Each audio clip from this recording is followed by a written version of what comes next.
Good morning, Alan, here again with another 5 minutes of recovery. I just want to say, as always, that I'm not a professional speaker. I don't represent any specific 12-step fellowship. I'm just here trying to share my experience, strength, and hope in the hopes that maybe someone that's still suffering from alcoholism and addiction will see the video and seek help. And so today, what I like to talk about is the suggestions. And a lot of the suggestions, in fact, most of the suggestions that I've got over the years didn't come from the book, especially as a newcomer. So you can't find it in the book. So people think, oh, well, I don't have to do that because it's not written in the book. But what it does come from, it comes from other people's experience. And what I find is that today I like to be able to learn from other people's experience and not have to go through stuff on my own. I don't know if that makes sense. So let's talk about the suggestions. Like most of us here when we first start going to meetings, you hear 90 meetings in 90 days. Uh, get a home group, join a group, get a sponsor, use your sponsor, maybe get a commitment, make coffee, and all those things were really important to me in the beginning, especially when you know it comes to fitting in, right? So 90 meetings in 90 days. Why do I got to go to a meeting every day? I don't need meetings like that, and all of these other excuses that go through our heads because they've been through my head. And so what happened for me is that I was desperate enough to do what people were telling me to do at the time, and so I started going to meetings on a daily basis.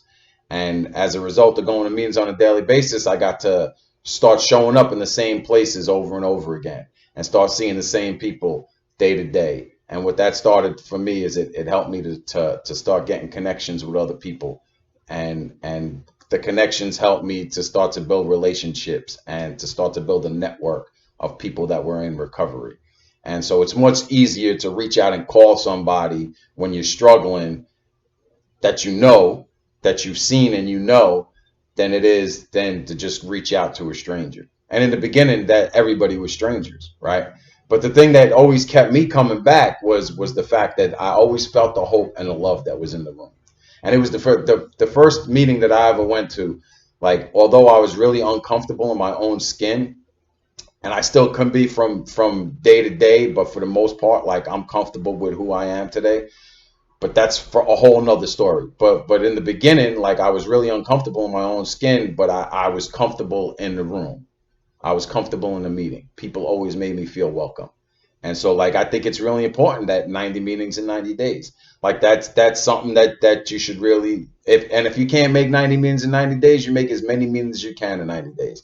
And something else that my one of my sponsors over the years told me that I find to be really helpful was, well, it doesn't say that you have to make a meeting a day. It just says 90 meetings in 90 days. So there might have been days where I couldn't make a meeting because something came up, you know what I mean? And I couldn't make it. But that didn't mean that on a Saturday I couldn't make two meetings, right?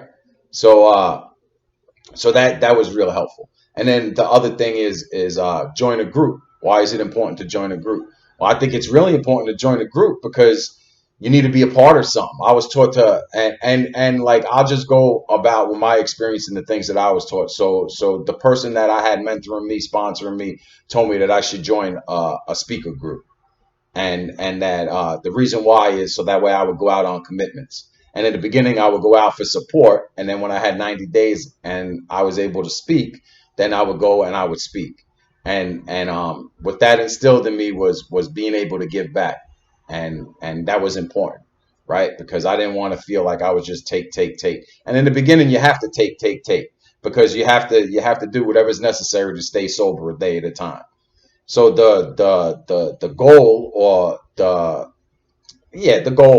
goal for me is like once I take, and then I go through the process and I start to get better, then I start to give, right? So in the beginning, like it's little things like maybe you have a driver's license and I don't, and I need a ride to a meeting, and you haven't even been sober for 90 days. But you could drive and you could pick people up and take them to meetings, and that's service, right? Because service is important. So that's I could talk a whole nother episode about service work and the things that I do on a regular basis to stay sober, like making these videos. But so and then another suggestion was get a sponsor. Like, how do I get a sponsor? Like, you know, when I first started coming around, I wasn't trustworthy. I didn't trust anybody. I wasn't like, I was real skeptical of people. I wasn't sure, like, I